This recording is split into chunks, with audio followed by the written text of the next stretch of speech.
Hello बच्चों, आज की वर्कशीट है 70। चलो स्टार्ट करते हैं।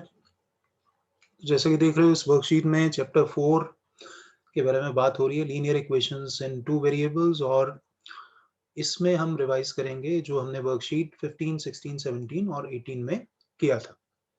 चलो देख लेते हैं। सबसे फर्स्ट आप देखोगे क्वेश्चन है, which of the following is not a linear equation. तो हम ये जानते हैं कि जो लीनियर इक्वेशन होती है उसमें वेरिएबल की जो पावर होती है, वेरिएबल की जो डिग्री होती है वो 1 होनी चाहिए। तो अगर वेरिएबल की डिग्री 1 नहीं है तो वो लीनियर इक्वेशन नहीं होगी। तो सबसे पहले फर्स्ट पार्ट में अगर आप देखोगे, यहाँ x की जो पावर है वो 1 है यहाँ पर, और इधर भी x की पावर जो है 1 है, तो इसका मतलब ये हमारी लीनियर इक्वेशन है। So this is a linear equation, first one is the linear equation. Second में अगर हम ध्यान से देखेंगे तो सेकंड में नजर आएगा हमें कि x की पावर जो है वो 2 है, x की डिग्री 2 है। तो अगर डिग्री 2 है तो लीनियर इक्वेशन नहीं होगी। तो बी पार्ट जो है ये हमारा लीनियर इक्वेशन नहीं है। So it is not a linear equation. क्यों नहीं है? क्योंकि यहाँ पर x की जो पावर है वो 2 है, और लीनियर इक्वेशन में x की पावर या वेरिएबल की पावर क्या होनी चाहिए? 1 होनी चाहिए। तो ये हमारा लीनियर इक्वेशन नहीं है, नॉट अ लीनियर इक्वेशन।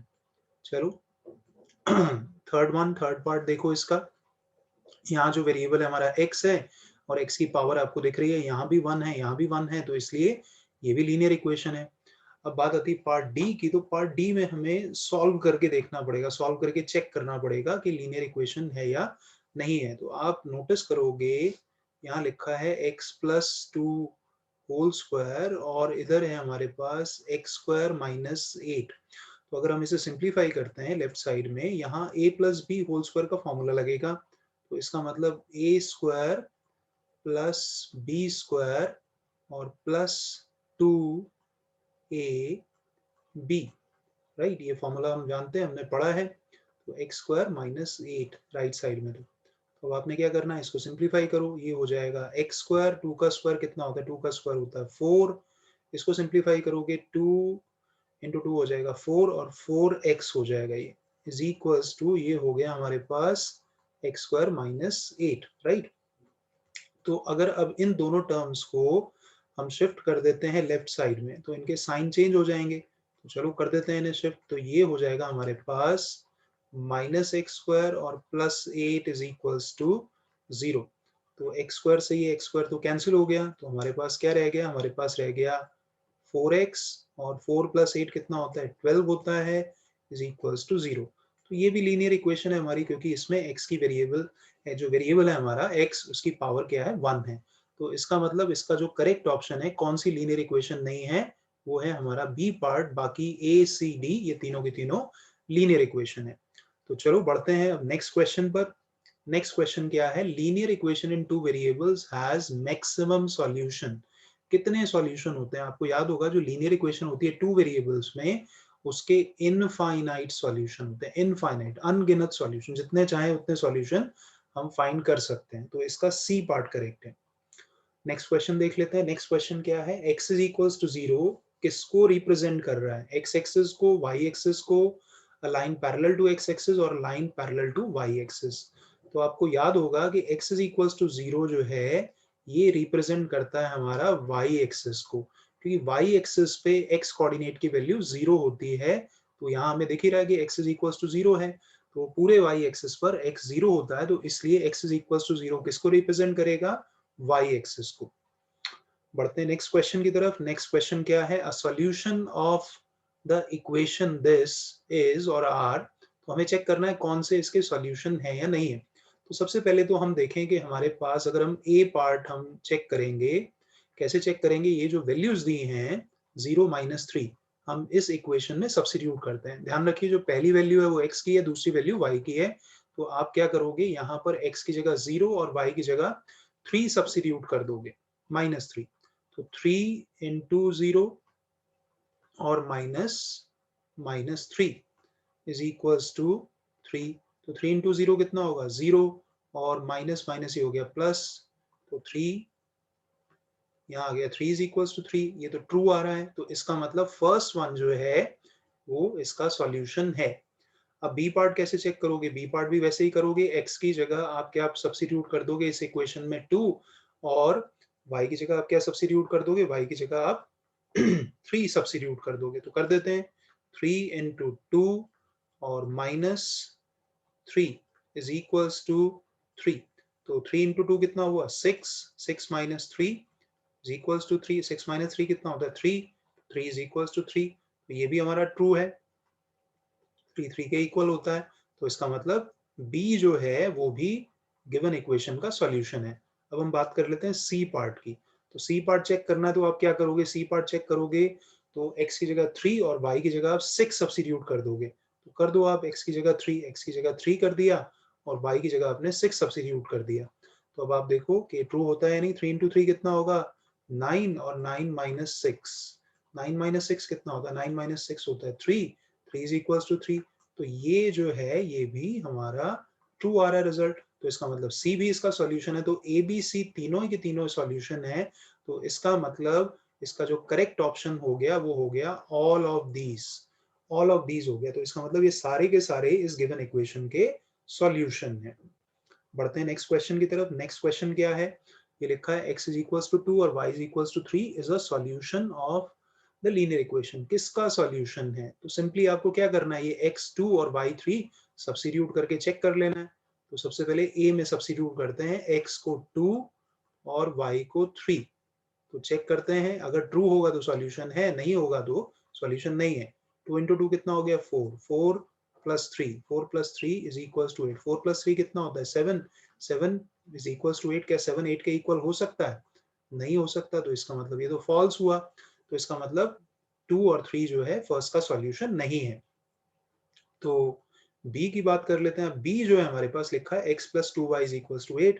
तो इसमें x की जगह 2 पुट कर दो आप और y की जगह जो है वो आप 3 पुट कर दो, ठीक है कि नहीं। तो इज इक्वल्स टू 8। तो ये हो गया 2 2 2 into 3 कितना हुआ 6, 6 इज इक्वल्स टू 8 यहाँ पर।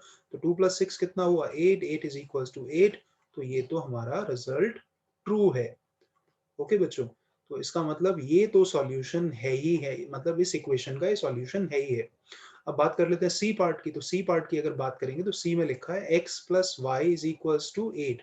तो x की जगह आप 2 पुट कर दो और y की जगह आप 3 पुट कर दो, इज इक्वल्स टू 8। 2 प्लस 3 कितना होता है 5 और 5 इज इक्वल्स टू 8। तो 5 तो 8 के इक्वल हो ही नहीं सकता, तो इसलिए ये फॉल्स है। तो इसलिए 2 3 सी का भी सॉल्यूशन नहीं है।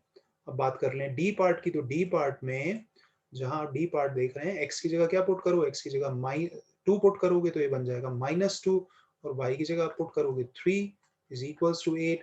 तो -2 प्लस 3 कितना हुआ 1, 1 इज इक्वल्स टू 8।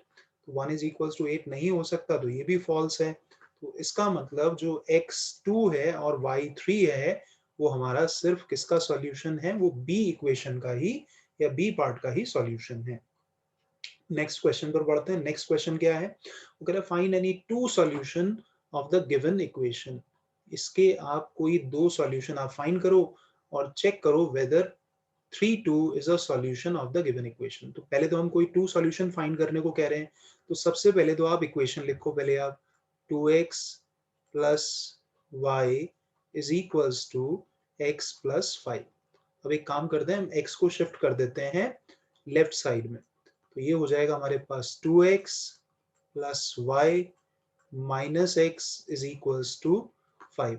अब 2x में से x आप माइनस कर दो तो ये हो जाएगा x plus y is equals to 5। अब ये हमारे पास एक इक्वेशन आ गई सिंप्लीफाइड फॉर्म में। अब हमें इसके सॉल्यूशन फाइंड करने हैं।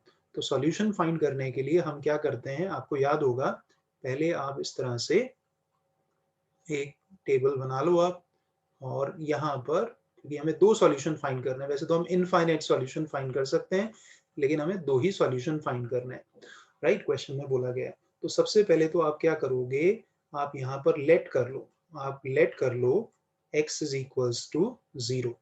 तो आपने अगर x को लेट कर लिया 0 तो यहाँ लिख भी दो साथ साथ कि x 0 आपने लेट कर लिया। तो इस इक्वेशन में अब आप x 0 जो है पुट करा दो। तो 0 plus y is equals to 5। तो 0 प्लस वाई कितना होगा, y होगा। तो y इज इक्वल्स टू कितना आ गया 5। तो y आपका 5 आ गया, ये आपका सॉल्यूशन आ गया 0 5। तो 0 5 सॉल्यूशन हो गया एक आपका। ओके, अब उसके बाद आप क्या करोगे, उसके बाद आप x की या y की कोई भी वैल्यू सब्स्टिट्यूट कर दो। मैं यहाँ लेट कर देता हूँ y इज इक्वल्स टू 0। मैं लेट कर लिया बच्चों क्या, y जो है वो 0 है, तो y 0 है तो इस इक्वेशन में मैं पुट करा देता हूँ। तो x plus 0 is equals to 5, क्योंकि मैंने y 0 लेट करा है। मैं यहाँ लिख भी देता हूँ साथ साथ कि y मेरा 0 है। तो वापस आ जाते हैं यहाँ पर x plus 0 is equals to 5। तो x प्लस 0 कितना होता है, x होता है, तो x इज इक्वल्स टू 5 आ गया मेरे पास। तो यहाँ पर ये मेरे पास दो सॉल्यूशन आ गए। कौन कौन से सॉल्यूशन आ गए, एक आ गया 0 5 x0 y5, और दूसरा सॉल्यूशन कौन सा है, दूसरा सॉल्यूशन है 5 0 5 0 are what, are two solutions. ये क्या है, सॉल्यूशंस हैं किसके, जो हमें इक्वेशन गिवन है 2x plus y is equals to x plus 5 के। ठीक है बच्चों, अब हमें क्या चेक करना है, हमें चेक करना है 3,2 जो है इसका सॉल्यूशन है या नहीं है। तो आपने क्या करना है, आपको सिर्फ चेक करना है ये इसका सॉल्यूशन है या नहीं। तो जो भी आपको इक्वेशन गिवन है उसमें आप x की जगह 3 पुट कर दो और y की जगह 2 पुट कर दो। तो कर देते हैं। तो x की जगह आप 3 पुट करो और y की जगह आप 2 पुट करो, राइट। तो देखो आप क्या होगा। तो 3 इंटू टू, 3 इंटू 2 कितना हो जाएगा 6, ये हो गया 6 प्लस 2, और इधर 5 प्लस 3 कितना हो गया 8, और 6 प्लस 2 8 होता है। 8 इज इक्वल्स टू कितना आ रहा है 8। तो ये तो ट्रू है, सेटिस्फाई हो रही है हमारी इक्वेशन। तो इसलिए हम बोल देंगे, क्या बोल देंगे कि 3,2 is a solution, is a solution of given equation. ये गिवन इक्वेशन का सॉल्यूशन है क्योंकि इसने हमारी इक्वेशन को सेटिस्फाई कर दिया, राइट। बढ़ते हैं नेक्स्ट क्वेश्चन की तरफ। नेक्स्ट क्वेश्चन क्या है, वो कह रहा है if the point 5,2 lies on the graph of the linear equation this, find the value of के। अब क्योंकि ये जो 5,2 है वो इस इक्वेशन के ग्राफ पर लाई कर रहा है, तो ऑब्वियसली ये इसका एक सॉल्यूशन होगा। तो अगर ये इसका सॉल्यूशन है तो इसको सेटिस्फाई करेगा। तो हमें क्या करना है, x की जगह 5 पुट कर देना और y की जगह 2 पुट कर देना। तो हम बोल देंगे यहाँ पर 5,2 लाइज ऑन, किस पर लाई कर रहा है, लाई कर रहा है ग्राफ पर, किसके, kx plus 5y is equals to 10k। तो देयरफॉर हम क्या करेंगे, x की जगह 5 और y की जगह 2 सब्स्टिट्यूट कर देंगे। तो x की जगह मैंने 5 पुट कर दिया और y की जगह मैंने 2 पुट कर दिया। ठीक है बच्चों, तो ये है हमारे पास 10k। अब आप देखो यहाँ पर 5 इंटू के कितना हो जाएगा 5k, और 5 इंटू 2 कितना हो गया 10, और ये हो गया हमारे पास 10k। अब आप क्या कर सकते हो, अब आप इस 5k को शिफ्ट करा सकते हो राइट साइड में। तो यहाँ हमारे पास 10 रह जाएगा। इस 5k को जब आप राइट साइड में शिफ्ट कराओगे तो ये बन जाएगा -5k। तो यहाँ रह गया 10, और 10k में से 5k लेस हो गए तो 5k रह गया। हमें तो k की वैल्यू चाहिए, तो 5 को इधर शिफ्ट कर दो। तो 10/5 इज इक्वल्स टू k। 10/5 कितना होगा 2 आ जाएगा। तो इसका मतलब हमारे k की वैल्यू आ गई। k की वैल्यू कितनी आ गई, k की वैल्यू आ गई हमारे पास 2। Easy question. बढ़ते हैं नेक्स्ट क्वेश्चन की तरफ। वो कह रहा है draw the graph of the equation this and with the help of graph check whether x3 and y2 is a solution of the given equation or not। तो graph की हेल्प से check करना है। तो ग्राफ बनाने से पहले आपको जो भी इक्वेशन गिवन होती है उसके कम से कम आपको 2 सॉल्यूशन तो फाइंड करने ही करने हैं। तो हमारे पास इक्वेशन क्या है 2y minus x is equals to 7। तो हमें कम से कम इसके 2 सॉल्यूशन तो फाइंड करने हैं। तो पहले हम इसके 2 सॉल्यूशन फाइंड कर लेते हैं, और कैसे करने हैं वो अभी इसी वर्कशीट के एक एग्जाम्पल में हमने देखा था। तो क्या करोगे आप, सिंपल सा तरीका है, आप x की कोई वैल्यू लेट कर लो, y की वैल्यू निकाल लो, है ना। कोई भी वैल्यूज आप लेट करके यहाँ पर y की वैल्यू निकाल सकते हो। तो सबसे पहले हम एक काम करते हैं, यहाँ पर x को लेट कर लेते हैं। हमने लेट कर लिया x इज इक्वल्स टू से 3 हमने लेट कर लिया। तो 3 लेट करा है, यहाँ लिख भी देते हैं x3। तो जब हमने x लेट करा है 3, तो इस इक्वेशन में 3 पुट कर देते हैं x की जगह। तो ये आ जाएगा हमारे पास 2y minus 3 is equals to 7। अब आप -3 को शिफ्ट कर दोगे राइट साइड में, तो 2y इज इक्वल्स टू हो जाएगा बच्चों 7 प्लस 3। तो 7 प्लस 3 कितना होता है, 7 प्लस 3 होता है 10। तो y की वैल्यू कितनी आ जाएगी, y की वैल्यू आ जाएगी 10/2। तो 10/2 कितना होगा 5, तो हमारी y की वैल्यू आ गई कितनी 5। तो हमारा सॉल्यूशन एक आ गया हमारे पास 3 5। अब एक सॉल्यूशन हमें और चाहिए, है ना, तो हम x या y की कोई भी वैल्यू सब्स्टिट्यूट करके कर सकते हैं। तो यहाँ पर अगर मैं लेट कर लेता हूँ, लेट कर लूँ x इज इक्वल्स टू 1। बच्चों ध्यान रखो कि आप x या y कोई भी वैल्यू आप ले सकते हो, पॉजिटिव, नेगेटिव, जीरो, कुछ भी, है ना। तो अब x मैंने 1 लेट करा है, तो इस इक्वेशन में मैं जहाँ x दिख रहा है वहाँ 1 पुट कर दूंगा। तो ये मेरे पास क्या आ जाएगा 2y minus 1 is equals to 7। अब -1 को जब मैं राइट साइड में शिफ्ट कराऊंगा तो वो प्लस हो जाएगा, तो ये हो जाएगा 7 प्लस 1। 7 प्लस 1 कितना होता है 8। तो 2y अगर 8 है तो y आपको पता ही आ जाएगा 8/2। तो 8/2 कितना होता है 4। तो ये अब मेरे पास दो सॉल्यूशन आ गए। आप 3 भी कर सकते हो, फाइन, ठीक है ना, लेकिन मिनिमम 2 होने चाहिए, क्योंकि स्ट्रेट लाइन बनाने के लिए 2 पॉइंट तो हमें चाहिए ही चाहिए। तो अब ग्राफ पेपर पर इन पॉइंट्स को हम प्लॉट करते हैं और देखते हैं किस तरह से हमारा एक स्ट्रेट लाइन बनेगा। अब लीनियर इक्वेशन इसलिए भी इन्हें बोलते हैं क्योंकि इनका जो ग्राफ होता है वो एक स्ट्रेट लाइन बनता है। ये देखिए ग्राफ आ गया हमारे पास, और आपको पता है जो ग्राफ पेपर होता है उस पे जो हॉरिजॉन्टल लाइन होती है इसको एक्स एक्सिस कहते हैं, और जो वर्टिकल लाइन है इसे हम वाई एक्सिस कहते हैं। तो हमारा जो पहला सॉल्यूशन है बच्चों वो आप देख रहे हो, वो है 3,5। तो x की वैल्यू 3 और y की 5। तो x3 तो ये रहा और y5 आप यहाँ लोकेट कर लोगे। तो ये हमारा पॉइंट हो गया x is equals to 3 और y is equals to 5। अब अगला पॉइंट क्या है हमारा, अगला जो पॉइंट है वो है 1 4। तो x की वैल्यू 1 और y की वैल्यू हमारे पास आ गई 4। y की वैल्यू 4 आ गई। तो ये हमने दूसरा पॉइंट लोकेट कर लिया, ठीक है ना। आप चाहो तो यहाँ इनके कोऑर्डिनेट्स आप लिख सकते हो और पॉइंट्स को नाम जरूर देना है। तो इस पॉइंट को अगर मैं बोल दूं a और इस पॉइंट को मैं बोल दूं b, तो अब आपने क्या करना है, अब आपने स्केल लेना है और स्केल की हेल्प से जो है इन दोनों पॉइंट्स को आपको ज्वाइन करा देना है, राइट। तो स्केल की हेल्प से आप इन दोनों पॉइंट्स को आप ज्वाइन करा दो और एक स्ट्रेट लाइन बननी चाहिए, क्योंकि अगर स्ट्रेट लाइन बन रही है इसका मतलब आपका जो ग्राफ बना है वो बिल्कुल ठीक बना है। देखो मैंने ज्वाइन कर दिया इन्हें, तो स्ट्रेट लाइन मैंने यहाँ बना दी, राइट। तो स्ट्रेट लाइन तो हमारी बन गई। अब एक काम और रह गया जो बच्चे भूल जाते हैं कि इस स्ट्रेट लाइन पर हमें इक्वेशन भी मेंशन करनी होती है। तो इक्वेशन क्या है, ये इक्वेशन है हमारे पास 2y minus x is equals to 7। तो ये हमारा ग्राफ जो है कंप्लीट हो गया। अब बढ़ते हैं सेकंड पार्ट की तरफ। वो कह रहे हैं with the help of graph, मतलब ग्राफ से ही आप चेक करके बताओ कि x3 और y2 इसका सॉल्यूशन है या नहीं है। तो अगर x3 y2 इस ग्राफ पर लाई करेगा तो सॉल्यूशन है, अदरवाइज नहीं है। तो सबसे पहले तो x3 ये रहा और y2 कहाँ रहा, ये रहा हमारा पॉइंट।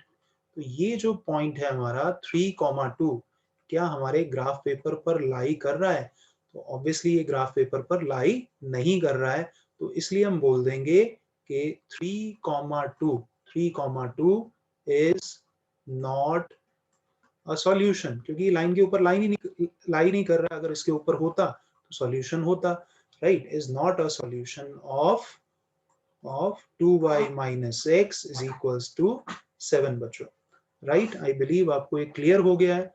तो अब बढ़ते हैं नेक्स्ट क्वेश्चन की तरफ, उससे पहले हम ये क्लियर कर देते हैं, राइट। बढ़ते हैं हम आगे नेक्स्ट क्वेश्चन की तरफ। अब नेक्स्ट क्वेश्चन देख लेते हैं क्या है, और ग्राफ पर बना के आप देखिएगा आपको क्लियर हो जाएगा। नेक्स्ट क्वेश्चन देखिए, बहुत सिंपल क्वेश्चन है। फर्स्ट पार्ट इसमें दिया है, क्या करना है हमें सॉल्व करना है। सॉल्व करने का मतलब हमें x की वैल्यू फाइंड करनी है। तो हम लिख लेते हैं क्या लिखा हुआ है, 7x minus 9 is equals to 16। तो आपको x की वैल्यू फाइंड करनी है, तो 9 को आप -9 को आप राइट साइड में शिफ्ट कर दोगे तो उधर जाके वो प्लस हो जाएगा। तो 16 प्लस हो गया 9। अब 16 प्लस 9 कितना होता है बच्चों, तो 16 प्लस 9 होता है 25। तो अगर 7x 25 है तो x की वैल्यू कितनी हो जाएगी, x की वैल्यू हो जाएगी 25/7 बच्चों, राइट। अब बढ़ते हैं इसके सेकंड पार्ट पर। सेकंड पार्ट क्या कह रहा है, सेकंड पार्ट कह रहा है कि y/2 plus 5/2 is equal to -3/2 है बच्चों, ठीक है ना। तो अब आपने क्या करना है, आपने एलसीएम ले लेना है। लेफ्ट साइड में एलसीएम इसका कितना है 2 है, तो ये हो जाएगा यहाँ पर y plus 5 is equal to -3/2। तो तो अब आप एक काम कर सकते हो, ये 2 से आप 2 कैंसिल ही कर सकते हो, तो आपके पास क्या रह जाएगा, आपके पास रह जाएगा y + 5 इज इक्वल्स टू -3। हमें तो y की वैल्यू चाहिए, तो +5 को हम शिफ्ट करा देते हैं राइट साइड में, तो ये हो जाएगा -5 -3 -5 -3 -5 कितना होता है बच्चों, वो होता है -8। तो ये हो गया हमारे पास इस इक्वेशन का सॉल्यूशन। बढ़ते हैं लास्ट क्वेश्चन की तरफ आपके वर्कशीट के। तो लास्ट क्वेश्चन क्या कह रहा है, Sarika distribute chocolate on the occasion of children day. Children day पर उसने चॉकलेट डिस्ट्रीब्यूट करी है। She gives 5 chocolates to each child. हर बच्चे को 5 चॉकलेट दी एंड 20 चॉकलेट्स टू अडल्ट्स। जितने भी अडल्ट्स थे उनको 20 चॉकलेट्स डिस्ट्रीब्यूट हुई हैं, लेकिन हर बच्चे को 5 chocolate. If the number of children represented by x and total distributed chocolate as y, तो कह रहा है कि इसको आप लीनियर इक्वेशन के फॉर्म में आप लिखो। तो अब सबसे पहले आप सोचो, हमारे पास अगर मान लो यहाँ पर अगर हमारे पास 10 बच्चे होते, अगर हम कह रहे हैं कि हमारे पास चिल्ड्रन होते हैं हमारे पास 10, और हमें पता है कि हर बच्चे को जो चॉकलेट मिली है वो 5 मिली है, तो टोटल चॉकलेट जो हो जाती है हमारे पास जो बच्चों को डिस्ट्रीब्यूट हुई है वो तो हो जाती है 50, और अडल्ट्स को कितनी मिली है, अडल्ट्स को मिली है 20, तो टोटल हो जाता है हमारा 70। और बोला है कि टोटल जो है वो किसके इक्वल है, y के इक्वल है, तो y हमारा हो जाता है यहाँ पर 70। लेकिन अब हमें क्योंकि नंबर ऑफ चिल्ड्रन रिप्रेजेंट करें किससे, x से, राइट। तो अगर मेरे पास नंबर ऑफ चिल्ड्रन जो है मेरे पास वो x है, ठीक है ना, और मैं बोल रहा हूँ कि हर बच्चे को मैंने 5 चॉकलेट दी हैं, तो 5 चॉकलेट दी हर बच्चे को, और बच्चे मेरे पास x हैं, तो टोटल चॉकलेट्स कितनी होगी जो बच्चों को डिस्ट्रीब्यूट हुई है वो हुई है 5x। इसी तरह से जो अडल्ट्स को चॉकलेट डिस्ट्रीब्यूट हुई है वो है 20, तो इसका मतलब टोटल कैसे पता लगेगा, टोटल दोनों को ऐड करके पता लगेगा। और क्वेश्चन में बोला है कि चॉकलेट जो डिस्ट्रीब्यूट हुई हैं वो टोटल हुई हैं y। तो ये इक्वेशन मेरी बन जाएगी किसके इक्वल बच्चों, 5x + 20 is equals to y। तो फर्स्ट पार्ट तो आपको समझ आ जाना चाहिए कि हमारी इक्वेशन कैसे बनेगी। इक्वेशन बनेगी 5x, क्योंकि x बच्चे हैं और हर बच्चे को 5 चॉकलेट मिली, तो 5 × x। 20 चॉकलेट्स हमने अडल्ट्स को दिए हैं, तो टोटल चॉकलेट कैसे पता लगेगी, दोनों को प्लस करके, और टोटल चॉकलेट के क्वेश्चन में बोला है किसके इक्वल है, y के इक्वल है। तो ये हमारी इक्वेशन यहाँ पर फॉर्म हो गई। अब बात आती है सेकेंड पार्ट की। वो कह रहा है सेकेंड पार्ट में, if she has distributed 145 chocolates in total. वो कह रहा है अगर उसने 145 चॉकलेट डिस्ट्रीब्यूट की हैं तो फाइंड करो नंबर ऑफ चिल्ड्रन। अब टोटल चॉकलेट किससे रिप्रेजेंट हो रही है, y से, और अब हमें बता दिया कि टोटल चॉकलेट कितनी है, 145 है, तो इसका मतलब y की वैल्यू जो है वो कितनी है, 145। तो ऊपर जो ये हमारे पास इक्वेशन है इसमें y को हम सब्स्टिट्यूट करा देते हैं 145, तो 5x + 20 इज इक्वल्स टू हमारे पास हो गया 145 बच्चों, क्योंकि y की वैल्यू कितनी बता दी हमें, 145। अब आप क्या करो, 20 को आप शिफ्ट करा दो कहाँ पर, राइट साइड में, तो ये माइनस हो जाएगा। तो ये हो गया 5x इज इक्वल्स टू 125। इसका मतलब x की वैल्यू आ जाएगी 125 अपॉन 5, तो इसका मतलब ये हो गया, कैंसिल होके ये हो जाएगा 25। तो x की वैल्यू आ गई, और x किसको रिप्रेजेंट कर रहा है, नंबर ऑफ चिल्ड्रंस को। तो इसलिए हमारा आंसर आ जाएगा कि नंबर ऑफ जो चिल्ड्रन है हमारे पास, नंबर ऑफ चिल्ड्रन वो कितना आ जाएगा बच्चों, वो आ जाएगा 25। तो आई होप आपको अच्छे से समझ आ गया है, और इस चैप्टर को अच्छे से आप प्रैक्टिस करें अपनी बुक में से भी और सपोर्ट मटेरियल से भी। मिलते हैं आपसे नेक्स्ट वर्कशीट में। Thank you and bye.